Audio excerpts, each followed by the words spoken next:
Anywhere. Welcome back to the people of YouTube. We got a special thing. I thought they were going to end it, but no.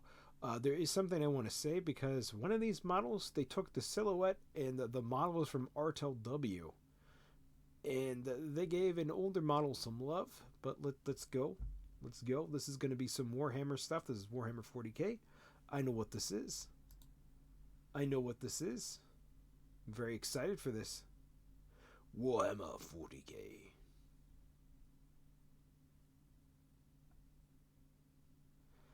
There it is. It's the Eldari, the Swooping Hawks. We're going to get some older models in plastic now. Some models we haven't seen for a very long time. There's a Phoenix Lord right there. Very nice guy. He's kind of in a generic pose, though. Once the Eldari ruled the stars. We've got Warp Spiders back. Very, very awesome. Warp Spiders were always in plastique. But this one here, this model here, they definitely stole the pose from RTLW. RTLW does proxy models and things of that nature, but this whole thing right here, the silhouette, the weapons, the lightning, that's all from RTLW.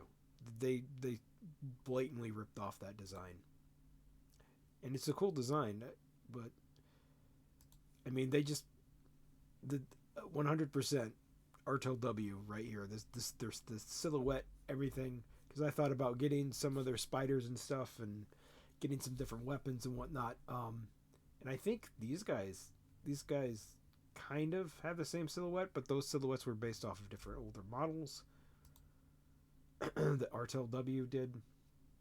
That they copied Warhammer. So yeah, we've got some really cool fire dragons here. Got another Phoenix Lord, and we've got Phoenix Lord Fugan. Very nice, very cool. I, at one point when I wanted to get into Warhammer for 40k for the first time, after playing Space Marine 2 and going to my local hobby shop and stuff, I've talked about this in the past, but I always have a fascination with armies and things that aren't really represented on the tabletop. And the Eldar were one of them because there weren't a whole lot of Eldar players because a lot of the models were harder to come by. They were metal or resin, so a lot of people weren't playing them. And there was very hard to try to get any because GW didn't really have much of these guys on their website at the time. And I would have had to try to buy stuff off of eBay, and that was way too expensive for me at the time. But here we go, back into the video. Battling to save what was lost. The Eldar! Oh, we got this dude. He's got a new face. Very nice. He's still got the yin and yang thing. The Phoenix Lord Ozerman. Very cool. I wish they would bring back the books, chat. The Path of the Dark Eldar and all that. We got a new codex coming. Very, very nice. Walk the path of the warrior. From the webway, the Eldari have returned. Here they are. We've been sneaking and teasing about them. We've mentioned a few things. Yeah, and we've seen that Fuegan model before. Yeah. But finally, the entire Eldari are here. And I tell you what, Alex, there is a war host's worth of miniatures coming our way. There better be. Look at what we've got. Now, you've mentioned Fuegan. We've seen him already a little bit before. This model is just absolutely beautiful. Tell me and those watching, who is Fuegan? Why is he a big deal? So he's one of the Phoenix Lords. These guys were basically the original exarchs of the Aspect Warriors. And every time they die, another one takes the armor and basically takes the place. So it's almost like this combined spirit of all these warriors, all this experience. And Fuegan the Burning Lance, he basically embodies the act of oblivion that could bring peace, because they all embody a different aspect of Calum and Shakane, the god of war. So he's like, when he's playing 40k, Fuegan's like, if I kill the entire enemy army, there's no more conflict anymore. Yeah, there's peace. Great. I like that guy. He carries his custom fire pike, Sear Song, the most devastating melter weapon in the game, pretty much. Yes. Strength 14, damage D6, melter 6. It's just amazing. And his big axe as well, don't get near him. So near and afar, he's a problem. Just a wonderful miniature and really nice to see. Sculpted banner as well. Oh, yes. I love a sculpted banner. Good to see that. But of course, Fuegan leads the Fire Dragons. Indeed. Another new plastic kit. So these guys, again, Very nice. they embody that idea of destruction. Yeah. And one of their little kind of quirks is that they've got the intuitive ability to understand where to shoot to destroy an enemy war machine or tank. And the Exarch there in the middle, the Exarchs also have some past lives involved in their armor. is able to do that for even tanks he's never seen before. That's so cool. There's nowhere to shoot it. Yep. They're in a soft spot. That's fantastic. The whole They unit cheat, carries chat. fusion guns, which are melter weapons by another name, really. Pretty much. And if you've ever fought against Eradicators for the Space Marines, these guys have a similar rule called Assured Destruction. They can re-roll everything. Uh-oh. So they're going to kill what they shoot at. What's really nice as well is there's a new weapon option for the Fire Dragons. Fire Dragons, they've got flamers. So they can have flamers too as well. So don't want to take a fusion gun, maybe have one there for maybe persuading your opponent not to come anywhere near you.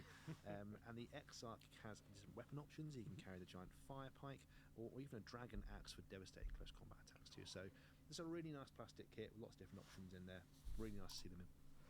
Oh, he's got the tactical pointy finger of doom. No. I don't really like the tactical finger pointy of doom.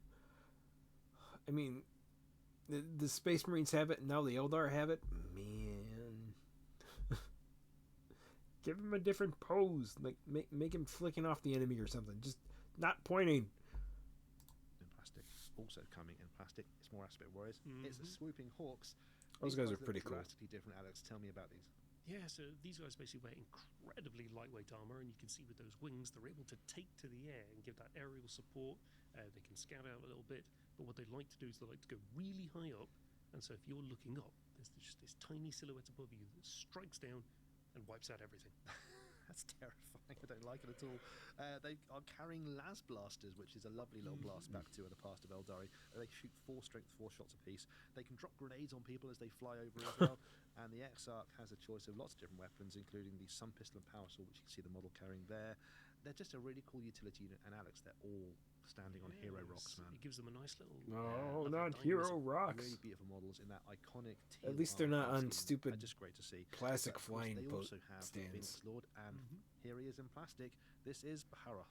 Yes, Baharoth, the Cry of the Wind. He trained on Azuman, as all the Phoenix Lords did. He was the first of their kind, and Baharoth was the first to basically master the abilities of aerial combat. That's why he's got these big old beautiful wings on the back there, and he carries a terrifying weapon called the Fury of the Tempest. It's like a super duper Hawk's Talon weapon, and he's just devastating. A great model having your force makes your swooping Hawks even more agile. He can help them fly off the table and come back in strategic reserves later on, which is lovely.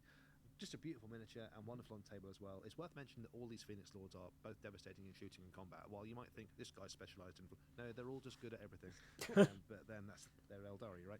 Yep. You mentioned him before. Let's have a look at this. This is Azuman, the Phoenix Lord of the Dire Avengers, and what a miniature that is. He is absolutely brilliant. He was the first of the Phoenix Lords and basically mastered all of Kane's sort of aspects of war and taught the other Phoenix Lords various elements of. So this is like a predator thing right there. It's gonna lock on to you and pretty much make a giant hole in your chest.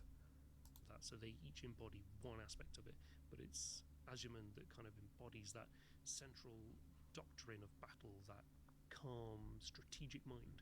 As you can imagine, for a mentor of the other Phoenix Lords, he's absolutely devastating on the tabletop too.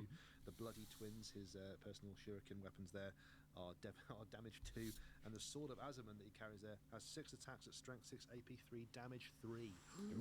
He just cut Terminators in half with a single sweep. And fair, he's been around for a few hundred years, so he knows what he's doing. Just a wonderful miniature and a great model on the table, and another sculpted back banner, which I'm here for. I love those Very banners. nice. Coming alongside these releases is the new Eldari Codex as well. Yay! There's a bit of an overhaul for the Eldari here. Now, we're expecting new rules and detachments and things as we were before, and new lore and everything else you'd expect to see in the book there. But there's a couple of things that's worth pointing out here. First of all, the Strands of Fate rule they had before has been replaced with a rule called Battle Focus. Strands of Fate let you use those dice to predict the future, as a Farseer might do. But Battle Focus instead teaches your force to move more with more agility around the table. So really playing on that Eldari aspect of being super flexible and super fast, which is nice. Don't That worry, is though, still my Strands of favorite Fate model is right still there. around, but only in one of the detachments, the Seer Council detachment, and it's changed a little bit. Now, talking of detachments, there are 7 in this book, which is really cool. Going from the War Host, the Wind Rider Host. If you want an army of Wraiths, it's there for you. If you want an army of Harlequins, they're in the book as well, which is nice to see. And the really one I wanted to point out here is the Devoted of your need, the Yanari units, because the Harlequins and the Drakari units you can use in the Eldari forces are in the Codex itself. So you've got all the Harlequins, all the Drukari in there, so you don't need to worry about bringing, other battle troops. It's all solidly in. It is. I was hoping maybe that Drukari and the Harley Quinns would have gotten their own books, and then they would have gotten more models, especially the Harley Quinns, because I feel like their models just keep shrinking. They're very, very cool models, but unfortunately, the range is just there's not a whole lot. Indeed, it does mean that the Eldari Codex is a hefty tome. It's a big old chunky tome, but it's all in there in one place, which is really good to use. And yeah, be excited about that. That's really cool. But that's not all coming for the Eldari. We've saved what we think maybe might be the best till last, because there's one last unit of Aspect Warriors we haven't seen in plastic, and here they are. It's the Warp Spiders. Yep. Alex, who are these guys? So these guys basically embody the path to victory through defense. They're incredibly These guys were, I believe, in metal on the website for incredibly long time. tough, but they're also, they've got a fair bit of shooting and combat in them. However, their main trick is with those backpacks. They're able to jump into the wall. Yeah, they basically create small stargates for themselves. They can jump in there, and then they just pop out wherever. Very briefly, and essentially teleport somewhere else. That sounds dangerous, man. Yeah, they can arrive unseen. However, Eldari souls are really in demand by Slaanesh, and so to spend any time in the warp whatsoever is incredibly dangerous. Yeah, those warp generators they carry on their backs, given a rule in the game called Flicker Jump that reflects what you just said, and they can move across the battlefield up to 24 inches, which is monstrous. And they all carry a Death Spinner, which is basically a souped-up flamer. So imagine the utility that has in the game. But of course, if they use that warp generator to do that Flicker Jump, there is, as you mentioned, some risk to the unit. They might not all make it out alive, which is cool. The Exile's got loads of options here. You can see they've got Power Blades and the old Death Weavers there. Other options include the Spinneret Rifle and a whole bunch of Power Blades where you can get up to 10 attacks for your Exarch in combat, which is great, even though they can't charge when they've used Flicker Jump, unless you happen to take what I think is my favourite new miniature of the release. This is the Warp Spider Phoenix Lord, Lycus. This is a very, very cool model. Once again, the pose and the silhouette and the lightning and the crumbling thing, that was all taken from RTLW. RTLW had a model before this. Obviously not with like all the weird, I don't know what those are, things, but they have some pretty cool models there. So if you're looking out for proxies, I 100% would say go to RTLW. Is it RTLW? Whatever RTL models. They're pretty cool.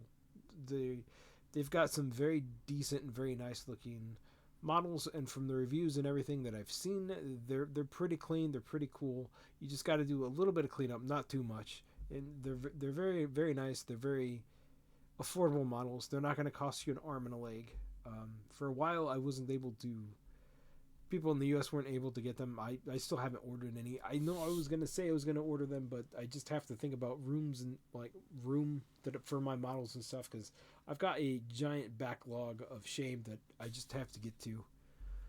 But anyway, tell me about Lycus, Alex. We have waited decades really for have. this. Yeah, we have. So Lycus, the Whispering Web, is the Phoenix Lords of the Warp Spiders, and basically she's one of the most active of the Phoenix Lords because they're all out and about in the galaxy in various ways, shapes and forms. However, she spends a huge amount of her time in the warp, incredibly dangerous. That is basically the embodiment of Kayla Menshikane's willingness to do anything to destroy the foe. So she'll appear on battlefields across the galaxy, unasked for, unaided, and as you said, will accompany a great range of warp spiders to slaughter everything and then disappear straight back in the warp. Absolutely incredible minute. that is really cool. I hope that also means maybe we'll be getting the Legion of the Damned back, since these guys got new models. Maybe we'll get Legion of the Damned, because they were all metal. I think maybe one or two of them were resin, but they were all metal. Miniature. I love it bursting out of the warp there on the model itself, and absolutely monstrous in the game as well. She carries Weave Render, that's her sword. It's terrifying. And her rule, if she joins you as Warp Spiders, they can use the Flicker Jump rule and then still charge. So if you take that Exarch with the extra attacks, it's a problem. It's a real problem. So yeah, look out for her coming soon. It's a wonderful miniature. What a way to end the preview. That's fantastic stuff. Thank you so much for watching. Don't forget, there is loads more information about all of the stuff we've seen here today over on the Warhammer Community website. Make sure you go there for extra pictures, extra information as well. Don't forget to follow us on our social media. See if I can remember them all. We've got Facebook, we've got X, Instagram, Threads, YouTube. I think that's all of them there. For all the latest information, catch up with us there. And of course, we've got some stuff coming on Warhammer Plus quite soon, Alex. Ooh, yes, indeed. We've got a whole new, slate of shows for seasons coming up. Let's get that in. That's why we're here, you see, really. Thank you all so much, everyone who's behind the scenes helping with the stream. Really appreciate that. And if you're there this weekend at the World Championships or the Grand Narrative itself, have a wonderful time. You're there now. You're there right now. How are you even here? This is crazy. Thank you so much for joining us, man. It's been a wonderful show. Thank you, guys. And we'll see you next time. Happy holidays. Alrighty, that was that. So Warhammer Plus is not doing very good right now. That's just a fact. It hasn't been doing good for a while. I really enjoyed this one. There was a lot of cool new miniatures. Very, very excited. Very excited that for the new Goblin miniatures. I'm happy that they finally brought back the Warp Spiders. I thought for sure they were just those things were gonna go forever in the Legends category and just not see the light of day ever again. The Warp Spider Phoenix Lord's very cool, but again, I'm just going to say this over and over and over again until I'm blue. They did copy the design, so that kind of makes me sad that they didn't try to do something different. They just saw a design that they liked and just kind of copied it, but it is what it is, chat. I really do hope you enjoyed this. I'm a little bit of a loss at words right now. It's been a very long time since we've been able to do one of these. The last few have just super duper not been good. I pointed out in the past several people that just seemed super annoyed to be there, and then there were several people that were very, very happy to be part of GW, and then there's other people that you can tell they work at GW, but they want to push their politics into the game, and they're not happy when they're told no. It's very obvious at this point. You can follow these guys on Twitter, but they have a habit of blocking people for asking questions, and that's kind of silly and stupid. GW is kind of in a weird place right now, especially with the IP for Warhammer 40k. But I hope things get sorted out and fixed, and people can just go back to enjoying the hobby, enjoying the escapism. But yeah, my name has been Dreads of Breads. I know this has been a way earlier stream. I want to stream something else later in the day, or later tonight, I should say. So I'm going to be ending the stream here. I'm going to probably go get some lunch. I hope you all enjoyed it. I will see you guys in the next one. And until next time, bye-bye. Oop, that's already up. Wow.